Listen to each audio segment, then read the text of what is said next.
যাদের ওজন বেশি তাদের যেন সমাজে জন্ম নেওয়াই পাপ। সে যদি হয় মেয়ে তাহলে তো কথাই নেই, আর যদি ভালোবাসার কথা আসে তাহলে সেইটা যেন মহাপাপ। অর্থাৎ ওজন যাদের বেশি, শুদ্ধ ভাষায় যারা মোটা, তাদের জীবন যেন অভিশাপময়। আর এই অভিশাপময় জীবন সর্বক্ষেত্রেই যেন কথা শোনার জন্য। কিন্তু তারাও যে মানুষ, তাদেরও যে মন আছে তা আমরা ভুলেই যাই।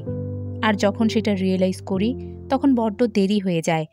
আজ আপনাদের মাঝে নিয়ে এসেছি এমনই এক মোটা মেয়ের গল্প, যে ভেঙে পড়েছিল কিন্তু দমে যায়নি। চলুন আর কথা না বাড়িয়ে শুরু করা যাক 36/24/36 মুভির এক্সপ্লেইনড। আমাদের দেশের প্রেক্ষাপটে এমন দারুণ কাজ খুব কমই হয়েছে, তাই উপভোগ করতে পুরোটা দেখুন। এই গল্প সায়ারা নামের এক মেয়ের, যার বয়স 26 এবং ওজন 120 কেজি। সে পেশায় একজন ওয়েডিং প্ল্যানার, পাশাপাশি শখের বশে ক্রাফটের কাজ করে, আর সেই ক্রাফটগুলো তার পেজের মাধ্যমে সেলও করে থাকে। তো গল্পের শুরুতে দেখা যায় এক বিয়ের পাত্রীকে আয়নার সামনে দাঁড়িয়ে কাঁদতে, কারণ তাকে লেহেঙ্গাতে মোটা লাগছে। এজন্য দরজা লাগিয়ে সে কাঁদছে। মা বাবা দরজা খুলতে বললেও সে খোলে না। তারপর সেই বিয়ের ওয়েডিং প্ল্যানারের দায়িত্বে থাকা সায়ারা একটা টেক্সটের মাধ্যমে বিয়ের পাত্রীকে বের করে নিয়ে আসে। আর তারপর সেই পাত্রী তার বাবা মাকে বলে, আমাকে লেহেঙ্গাতে অনেক মোটা লাগছে, তাই মন খারাপ করে দরজা লাগিয়েছিলাম। তখন দূর থেকে পাত্রীর কথাগুলো শুনে চিন্তা করতে থাকে সায়ারা, আর ভাবতে থাকে, ওই যদি নিজেকে মোটা ভাবে তাহলে আমি কি। যাই হোক, সায়ারা এরপর অফিসে কাজ করতে থাকলে তার ক্রাফটের পেজে তাহসির নামে একজন টেক্সট করে, আর সে জানায়, আপনার ক্রাফটগুলো অনেক সুন্দর, আমি একটা অর্ডার করতে চাই। সায়ারা জানায়, ঠিক আছে। তো সেইটা নিয়ে দুজনের টেক্সট চলতে থাকলে সিন শিফট করে তাহসিরকে দেখানো হয়, আর সে তার বন্ধু নীরবের সাথে ফুটবল খেলতে খেলতে ক্রাফট অর্ডারের ব্যাপারে সায়ারার সাথে টেক্সট করতে থাকে। তো ঠিকমতো বোঝানোর জন্য সায়ারার ফোন নাম্বার নিয়ে কল দেয় তাহসির। তারপর ফোন দিয়ে বলে, আমি আমার প্রিয় মানুষকে প্রপোজ করব, আর সেরকম একটা ক্রাফট অর্ডার করতে চাই। সায়ারা জানায়, ঠিক আছে, হয়ে যাবে, তবে 2 সপ্তাহের মতো লাগবে। এরপর 2 দিন যেতেই তাহসির ক্রাফট রেডি হয়েছে কিনা সেইটা জানতে ফোন দেয়। এতে কিছুটা রেগে যায় সায়ারা, কারণ তার পেজে তাহসিরের ছাড়াও অন্য অনেকের অর্ডার আছে, আর সেসবের জিনিস কিনতে সে ব্যস্ত ছিল। আর রেগে গিয়ে বলে, যদি আপনার আর্জেন্ট দরকার পড়ে তাহলে অন্য কোথাও থেকে কালেক্ট করেন। তাহসির জানায়, আমি শুধু আপডেট জানার জন্যই ফোন দিয়েছিলাম, আমি আপনার থেকেই নেব। পরের দিন তাহসির টেক্সট করে সরি জানায়। উত্তরে সায়ারাও সরি বলে, আর জানায়, খুব দ্রুত আপনার অর্ডার রেডি করব। এরপর তাহসিরের অর্ডার রেডি করতে ব্যস্ত হয়ে পড়ে সায়ারা। তাহসিরের মন মতো তৈরি করতে প্রতিনিয়ত সাজেশন নিতে থাকে। এতে দুজনের মধ্যে বিভিন্ন কথাবার্তা চলে, সাথে বন্ধুত্বও গড়ে ওঠে। তো ক্রাফট বক্স রেডি করে সায়ারা তাহসিরের অ্যাড্রেস চায়। তাহসির জানায় সে ঢাকার বাইরে, তাই বন্ধু নীরবের অ্যাড্রেস আর ফোন নাম্বার দেয়। সায়ারা তাহসিরের বন্ধুর ঠিকানা অনুযায়ী গিফট বক্স পাঠায়। তাহসির বাড়ি ফিরে সেই গিফট বক্স দিতে গেলে তা অ্যাকসেপ্টও করে না প্রিয় মানুষ। প্রেমে প্রত্যাখ্যান হয়ে ভেঙে পড়ে তাহসির, তাই গিফট বক্সটা সায়ারার ঠিকানা অনুযায়ী পাঠিয়ে দেয়। সায়রা তার বক্সটি রিটার্ন দেখলে তাহসিরকে ফোন করে বলে, আমার কাছে আবার কেন দিলেন। তাহসির জানায়, গিফট বক্সটা রিসিভ করেনি, আর এত সুন্দর গিফট বক্সটা ওয়েস্ট হোক তা আমি চাই না, তাই আপনার কাছে পাঠিয়ে দিয়েছি। তো সায়রা এবার টাকা ব্যাক দিতে চায়, কিন্তু না করে তাহসির। প্রেমে প্রত্যাখ্যান হওয়ায় এবার সায়রার মায়া চলে আসে তাহসিরের উপর, তাই গিফট বক্সটা সে তার নিজের কাছে রাখতে রাজি হয়। এবার দুজনের দৈনন্দিন কর্মকাণ্ডগুলো টেক্সট আর ফোনের মাধ্যমে শেয়ার চলতে থাকে। একসময় বন্ধুত্বটা আপনি থেকে তুমিতে চলে আসে। কিছুদিন গেলে তাহসির কথার মাধ্যমে সায়ারার প্রেমে পড়ে যায়, কিন্তু সায়ারা সব সময় সম্পর্কটা বন্ধুত্বে রাখতে চেয়েছে, কারণ তাকে কেউ পছন্দ করবে না, তাই বন্ধুত্বের সম্পর্কের বাইরে গেলে বন্ধুত্ব হারাতে হবে। তো সায়ারা তার প্রোফাইল পিকচার দেয়নি, এমনকি দুজনে কখনো ভিডিও কলে কথাও হয়নি। তাই বন্ধু নীরব তাহসিরকে বলে, এটা ফেক হতে পারে, আবার থার্ড জেন্ডারও হতে পারে, তাই কোথাও কোনো ছবি রাখেনি, আর ভিডিও কলেও কথা বলেনি। নীরবের কাছে এসব কথা শুনে তাহসির এবার সায়ারাকে দেখার কথা জানায়, কিন্তু প্রতিটি সময় না করতে থাকে সায়ারা।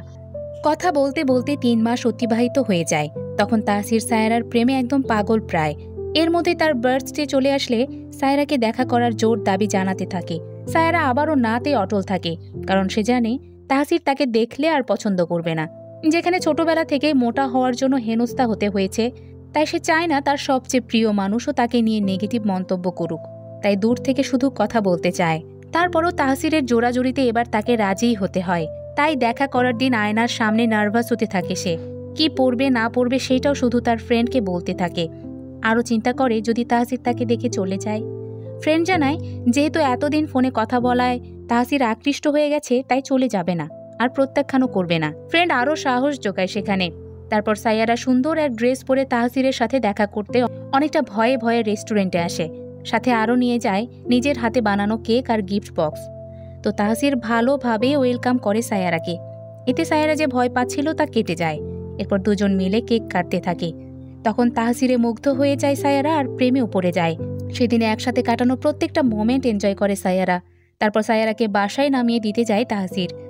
তখন সাইয়ারা তাহসিরকে জানায় এই দিনটা সে কখনো ভুলবে না। বাসায় এসেও খুশিতে আত্মহারা হয়ে ওঠে সাইয়ারা। এতদিন সবার থেকে নিজেকে আড়াল করত, আর আছে প্রিয় মানুষের সাথে পুরো একটা সুন্দর দিন কাটিয়েছে। তাই মাকে জড়িয়ে ধরে হ্যাপিনেস উপভোগ করতে থাকে সে। তো রাতে তাহসিরকে ধন্যবাদ জানাতে ফোন দিলে তা ধরে না। সাইয়ারা ভেবে নেয় অত টায়ার্ড হয়ে ঘুমিয়ে পড়েছে, তাই সে নিজেও ঘুমিয়ে পড়ে। সকালে ঘুম থেকে উঠে সাইয়ারা দেখে তাহসির তাকে কল ব্যাক করেনি, এমনকি কোনো টেক্সটও করেনি। তারপর সে নিজে ফোন দিতে থাকলে দেখে ফোন বন্ধ। তাই ফেসবুকে চেক আউট করলে সেখানেও তাহসিরের আইডি ডিঅ্যাক্টিভেট দেখতে পায়। তাই সে মন খারাপ করতে থাকে। অফিসে গিয়েও কাজে মন বসাতে পারে না। এরপর ফ্রেন্ডের ফোন থেকে কল দিলেও দেখে নাম্বার বন্ধ, এমনকি আইডিও দেখতে পায় না। এবার পুরোপুরি ভেঙে পড়ে সাইয়ারা আর ভেবে নেয় তাহসির তাকে পছন্দ করেনি, তাই নাম্বার আইডি ডিঅ্যাক্টিভ করে রেখেছে। বাসায় এসে সে কান্না করে, আবার রাগও দেখাতে থাকে। কিন্তু একবার সে তাহসিরের সাথে কথা বলার জন্য ব্যাকুল হয়ে পড়ে। কিভাবে সে কথা বলবে? একদিন তার বান্ধবী একটা পরামর্শ দেয় যে গিফট বক্স সে তাহসিরের বন্ধু নীরবের ঠিকানায় পাঠিয়েছিল, সেই ঠিকানায় খোঁজ নিতে বলে তার বান্ধবী। বাসায় এসে নীরবকে ফোন দেয়, কিন্তু এরপর নীরব সাইয়ারাকে যা জানায় সেইটা শোনার জন্য মোটেও প্রস্তুত ছিল না সে। কারণ নীরব জানায় তাহসিরের ক্যান্সার ধরা পড়েছে, আর সেটা যেদিন তারা দেখা করেছিল সেই দিনই। তো তাহসির বেশি অসুস্থ হয়ে পড়লে তার বাবা মা তাকে চেন্নাইয়ে নিয়ে যায়, সেইটার কথাও জানায় নীরব। এবার যতটুকু ভেঙে পড়া বাকি ছিল সেইটাও ভেঙে পড়ে সাইয়ারা। এর কারণ তার বাবাও ক্যান্সারে মারা গিয়েছে, আর যাকে কিনা সে এত বছর পর ভালোবাসলো তারও ক্যান্সার হয়ে গেল। এবার নিজেকে দোষারোপ করতে থাকে সাইয়ারা এবং নিজেকে অশুভও মনে করে। তখন তার মা তাকে সামলায়। এরপর ক্যান্সার নিয়ে এসে নেটে ঘাটাঘাটি করে, তাহসিরের সুস্থতার জন্য দোয়াও করে। এর মধ্যেই নীরব একদিন সাইয়ারাকে ফোন দিয়ে জানায় তাহসির মারা গেছে, যা শুনে একদম নিস্তব্ধ হয়ে যায় সে। পরের দিন নীরব সাইয়ারাকে তাহসিরের কবরে নিয়ে যায়, আর সেখানে সে ইমোশনাল কথাবার্তা বলতে থাকে। কিন্তু চুপচাপ থাকে সাইয়ারা, কারণ তার কিছু বলার অনুভূতিটাও নেই, শুধু সেখানে চোখের জল ফেলতে হয়। এরপর কেটে যায় 4 বছর। সাইয়ারা নিজেকে অক্লান্ত পরিশ্রমের মাধ্যমে বদলে ফেলেছে। একজন ওয়েডিং প্ল্যানার থেকে নিজেই একটি ওয়েডিং ম্যানেজমেন্ট কোম্পানির বস হয়েছে। সারা দেশে অনেক সুনাম এখন সাইয়ারার। তো তার অনেকগুলো সফল ক্লায়েন্টের মধ্যে একজন হচ্ছে রহমান সাহেব। এই রহমান সাহেবের বড় মেয়ের বিয়ের ওয়েডিং ম্যানেজমেন্টের দায়িত্ব সফলভাবে শেষ করেছিল সাইয়ারা। তাই এবার ছোট মেয়ে প্রিয়ন্তীর দায়িত্বও সে সাইয়ারাকে দিতে এসেছে। প্রিয়ন্তী হচ্ছে এই গল্পের দ্বিতীয় নায়িকা, আর সে বড়লোক বাপের একমাত্র আদরের মেয়ে। আবার সে অনেক চঞ্চলও। পড়ালেখা করেছে অস্ট্রেলিয়ায়, আর সেখানে সে একজনকে ভালোবাসে, যাকে এবার বিয়ে করতে চলেছে। কিন্তু বিয়েটা হতে হবে অনেক জাঁকজমকপূর্ণ। প্রিয়ন্তীও জানিয়ে দেয় তার প্ল্যান। বিয়েটা হবে একটা রিসোর্টে, থাকবে সকল আত্মীয় স্বজন, বন্ধু বান্ধব, করবে অনেক মজা। সাইয়ারা প্রিয়ন্তীর কাছে বিয়ের প্ল্যান শুনে চিন্তায় পড়ে যায়, কারণ তার আরেকটা বিয়ের প্রোগ্রাম আছে। তো টিম মেম্বারদের সাথে তাই মিটিং করতে থাকে। মিটিংয়ে সাইয়ারা জানায় সে অন্য বিয়ে নিয়ে ব্যস্ত থাকবে, তাই তার পার্টনার পলাশ প্রিয়ন্তীর বিয়ের সব দিকটা দেখবে, আর হলুদের দিন সে ঠিক চলে আসবে। তো পলাশ সাইয়ারার কথা অনুযায়ী বিয়ের সবকিছু ঠিকঠাক করতে থাকে। হলুদ, বিয়ে এবং রিসেপশন হবে 3 দিনে, আর সেটা একই রিসোর্টে। তাই সবাই প্ল্যান অনুযায়ী রিসোর্টে চলে আসতে শুরু করে। হলুদের দিন সকালবেলা সাইয়ারাও সেখানে এসে উপস্থিত হয়। তো সে আসলে নাফিস নামের একজন ফটোগ্রাফারকে দেখতে পায়, যে সাইয়ারার ছবি তুলছিল। নাফিস হচ্ছে সাইয়ারার ওয়েডিং ম্যানেজমেন্ট কোম্পানির ফটোগ্রাফার। তো নাফিস সাইয়ারার ছবি তুলতে থাকলে আমরা বুঝতে পারি সে সাইয়ারাকে পছন্দ করে। কিন্তু সাইয়ারা এসব প্রেমে আর নেই, তাই জানায় আমার ছবি না তুলে কোনের ছবি তোলো।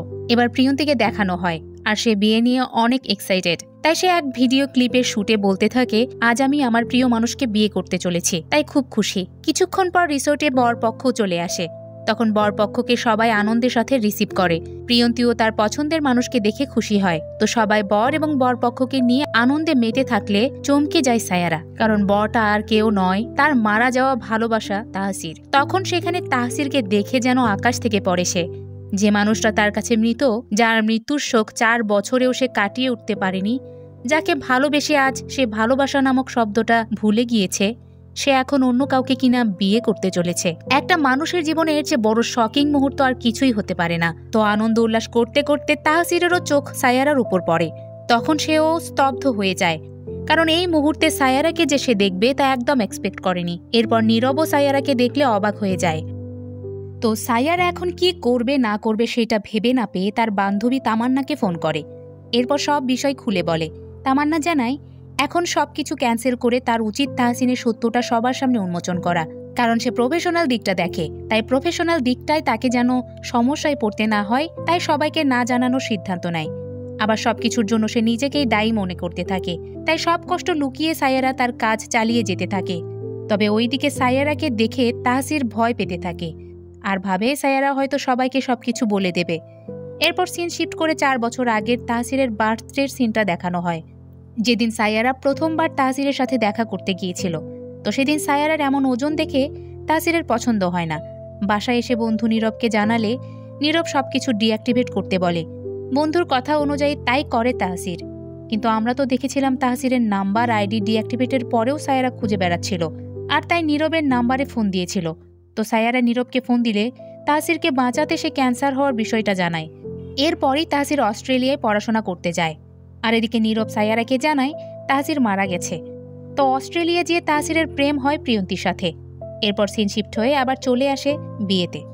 তাহসির সায়ারাকে নিয়ে চিন্তা করতে থাকলে সেখানে প্রিয়ন্তী চলে আসে আর বলে বিয়ে নিয়ে তার স্বপ্নগুলো।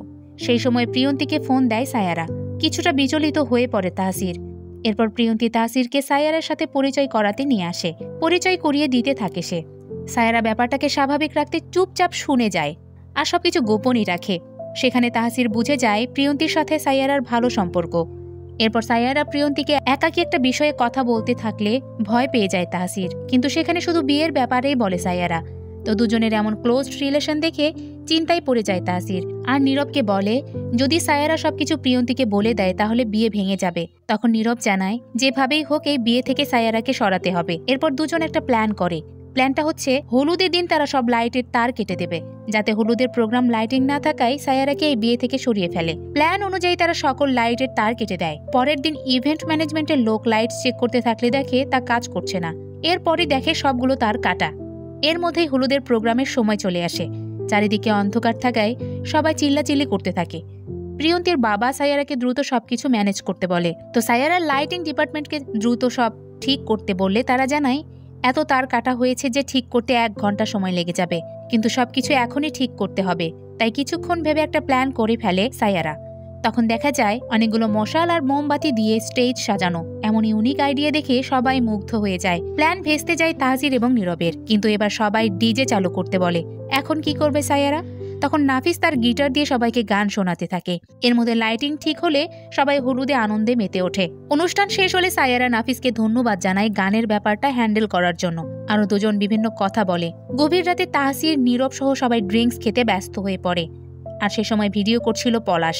এর মধ্যে নীরব মাতাল হয়ে ভিডিওতে আবোল তাবোল বলতে থাকে। সে বলে তাহসির ছোট থেকে মেয়েদের ব্যাপারে নার্ভাস ছিল, এমনকি সেখানে সায়ারার ব্যাপারটাও বলে দেয়। সেখানে আরো জানায় আজ তাহসিরের বিয়ে মুটকি সায়ারার সাথে হতো, যদি না সে তাহসিরের মারা যাওয়ার প্ল্যানটা সাজাতো। নীরবের মুখে এসব শুনে হতবম্ব হয়ে যায় পলাশ। তাই তাদের ওয়েডিং প্ল্যানার গ্রুপে ভিডিওটা শেয়ার দেয়, যা দেখে সায়ারা সহ সবাই। আর তা সবাই দেখে রেগে যায় নাফিসও। আর সে বলে আত্মসম্মান বোধের জন্য হলেও তাকে এই বিয়ের প্রোগ্রাম থেকে নাম প্রত্যাহার করা উচিত আর তাহসিরের মুখোশ সবার সামনে খুলে দেওয়া উচিত। কিন্তু এখানে সায়ারা নাফিসের উপরই রাগ দেখায়, সেজন্য নাফিস সেখান থেকে চলে যায়। তো নাফিস চলে গেলে ভিডিওটা ভালোভাবে দেখতে থাকে সায়ারা। আর ভিডিওটা দেখে সে অনেক ভেঙে পড়ে, তাই কান্না করতে করতে রিসোর্ট ছাড়ে। বাড়ি গিয়েও রাগে কষ্টে সব ভাঙতে থাকে সায়ারা। এরপর সিদ্ধান্ত নেয় তাহসিরকে এবার সে একটা উচিত শিক্ষা দেবে।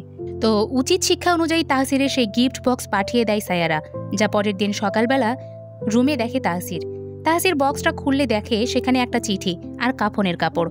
চিঠিটা পড়ে তাহসির। এরপর তার ফোনে একটা টেক্সট দেখতে পায় আর তা ওপেন করলে দেখে রাতের সেই ভিডিও ফুটেজ। তাহসির যখন দেখে গত রাতে মাতাল হয়ে নীরবে সবকিছু বলেছে, তখন সে ভয় পেয়ে যায়। তাই রেগে গিয়ে নীরবকে ভিডিও দেখিয়ে বলে সে যেন সায়ারাকে ফোন দিয়ে মাফ চায়। তাই সায়ারাকে ফোন করে নীরব। ফোন দিয়ে নীরব মাফ চায়, সাথে তাহসিরও মাফ চায়। কিন্তু সায়ারা তাহসিরকে বিয়ের কাপড় না পরে কাফনের কাপড় পরে রেডি হতে বলে। আরও জানায় এবার যা হবে সব সামনাসামনি। চারিদিকে এত কিছু হয়ে গেলেও প্রিয়ন্তী তখনও এসবের কিছুই জানত না। কিন্তু সে তাহসিরের দিকে রেগে আসতে থাকলে ভয় পেয়ে যায় তাহসির। তো প্রিয়ন্তী এসে তাকে ড্রিঙ্কস খাওয়ার জন্য রাগ দেখায়, হাঁপ ছেড়ে যেন বাঁচে সে। তখন সে বলে, আমি ড্রিঙ্কস করতে চাইনি, নীরব জোর করে খাইয়েছে। তো ড্রিঙ্কস খাওয়ার ব্যাপার নিয়ে প্রিয়ন্তীর এমন রাগ দেখে বিচলিত হয়ে যায় তাহসির। আরও চিন্তা করে পরে যখন সায়ারার ব্যাপারে সবকিছু জানতে পারবে তখন যে কি করবে। তারপর বাড়ি থেকে সায়ারা আবার রিসোর্টে আসে। তখন তাহসির তার কাছে মাপ চাইতে থাকলেও সায়ারা কোনো কথা না শুনেই তাহসিরকে এড়িয়ে চলে যায়। এরপর চলে আসে বিয়ের মূল পর্ব। সেখানে সবার সামনে একটা ভিডিও উপস্থাপন করতে চায় সায়ারা। ভিডিও উপস্থাপনের কথা শুনে ভয় পেয়ে যায় তাহসির এবং নীরব। তারা ভেবে নেয় এবার আর তাদের রক্ষা নেই। তো ভিডিও শুরুতেই যখন নীরবের রাতের ভিডিওটা আসে তখন যেন তাহসির বেঁচে থেকেও মরে যায়। কিন্তু এরপর যা দেখতে পায় তা দেখার জন্য মোটেও তারা প্রস্তুত ছিল না। সায়ারা রাতের ভিডিও কেটে দিয়ে প্রিয়ন্তীর সাথে তাহসিরের কাটানো মুহূর্তগুলো নিয়ে একটা ভিডিও ক্লিপ করেছে। অর্থাৎ তাহসিরের সকল কর্মকাণ্ড ফাঁস করে দেওয়ার বদলে সুন্দর এক ভিডিও সবার সামনে উপস্থিত করে সায়ারা, যা দেখে সবাই মুগ্ধ হয়। এরপর বিয়ের কার্যক্রম শুরু হলে এক বাক্যে কবুল বলে প্রিয়ন্তী, কিন্তু চুপ হয়ে সময় নেয় তাহসির। আসলে সে শুরুতে টেক্সট আর মোবাইলে কথা বলেই সায়ারার প্রেমে হাবুডুবু খেয়েছিল, কিন্তু দেখা করার পর সায়ারার শারীরিক গঠন সে মেনে নিতে পারেনি। তাই সে অস্ট্রেলিয়া পাড়ি জমায়, যেখানে তার পরিচয় হয় প্রিয়ন্তীর সাথে। এরপর প্রেম হয়, যা আজ বিয়েতে রূপ নিয়েছে। তো বিয়ে করতে এসে তাহসির যখন সায়ারাকে দেখল তখন ভেবে নেয় সে সবকিছু প্রিয়ন্তীকে বলে দেবে, কিন্তু বলে না সায়ারা। এরপর ভিডিও কাণ্ডের পর ভেবে নেয় এবার বুঝি সায়ারা সব ফাঁস করেই দেবে, কিন্তু এবারও ফাঁস করে না সায়ারা। আরও নিজের কষ্টগুলো লুকিয়ে তাহসিরকে মাথার উপরেই রাখে। এসব ভেবে কবুল বলার আগে তাহসিরের মাঝে অনুতপ্ত বোধ হয়। তাই সে চিন্তা করে প্রিয়ন্তীকে সব খুলে বলবে, কারণ সে চায় না তাদের সারা জীবনের সম্পর্ক মিথ্যা দিয়ে শুরু হোক। এরপর সবার সামনেই তাহসির সায়ারার ব্যাপারে সবকিছু খুলে বলে। তাহসিরের মুখ থেকে এমন প্রতারণার কথা শুনে প্রিয়ন্তী খুব রেগে যায়। তখন দুই পক্ষের মাঝেও মারামারি শুরু হয়ে যায়। একসময় মারামারি থামলে সেখানে তাহসিরের মা বলতে থাকে তার ছেলে হয়তো ভুল করেছে, এজন্য সবার সামনে সত্যটা বলেছে। তাছাড়া সায়ারাও তাকে মাফ করে দিয়েছে, এবার তো বিয়েটা দেওয়া যায়। কিন্তু কোনো কথাতেই রাজি হয় না প্রিয়ন্তীর মা। তখন প্রিয়ন্তী বলে, সায়ারা আপু মোটা দেখে তাহসির পালিয়ে গেছে, আর আজ আমার সৌন্দর্য দেখে বিয়ে করছে। 2 দিন পর আমার এই সৌন্দর্য নাও থাকতে পারে, আমিও মোটা হয়ে যেতে পারি। তখন কি তাহসির আমাকে রেখে পালিয়ে যাবে? কথাগুলো শুনে তাহসির প্রিয়ন্তীকে বোঝায়। সে বলে যখন সায়ারার সাথে তার রিলেশন হয়েছিল তখন তার বয়স অনেক কম ছিল, এত কিছু সে বুঝতো না। এখন বড় হয়েছে, বাস্তবতা বুঝতে শিখেছে। এরপর সে প্রিয়ন্তীকে প্রমিস করে সে কখনো তাকে ছেড়ে যাবে না। প্রিয়ন্তী তাহসিরের কাছে এসব শুনে বিয়েতে রাজি হয়। পরের দিন তাহসির সায়ারাকে সবকিছুর জন্য ধন্যবাদ দেয়। সায়ারাও খুশি হয়, কারণ তাহসির এখন সবকিছু বুঝতে শিখেছে। 4 বছরের কষ্ট এবার শেষ হতে চলেছে তার। তাই তাহসিরকে বিদায় জানিয়ে এবার আগামী দিনগুলোর দিকে নজর দেয় সায়ারা। ঠিক করে আবার সে ভালোবাসার সুযোগ দেবে। তাই সে ফটোগ্রাফার নাফিসের সাথে দেখা করতে আসে, কারণ সে জানতো নাফিস তাকে পছন্দ করে। তাই শুরু হয় তাদের প্রেম কাহিনী। আর দুজনের এই সুন্দর মুহূর্তের মধ্যে শেষ হয় ফিল্মটি। আল্লাহ তাআলার সৃষ্টি সকল কিছুই সুন্দর, আর তার মধ্যে মানুষ সবচেয়ে উপরে। এই যে মোটা বলে কিংবা চিকন বলেই যে তার সৌন্দর্য হারিয়ে গিয়েছে তা নয়, যে যেমন তেমনই সুন্দর। এই ফিল্মটার মধ্যে আলাদা একটা মায়া আছে, আর সেই মায়া কারিনা কায়সার দারুণভাবে ফুটিয়ে তুলতে পেরেছেন। কেমন লাগলো 3624-36 এর এক্সপ্লেইনড তা জানাতে পারেন কমেন্ট বক্সে। এতক্ষণ ফিল্মি বিটসের সাথে থাকার জন্য ধন্যবাদ।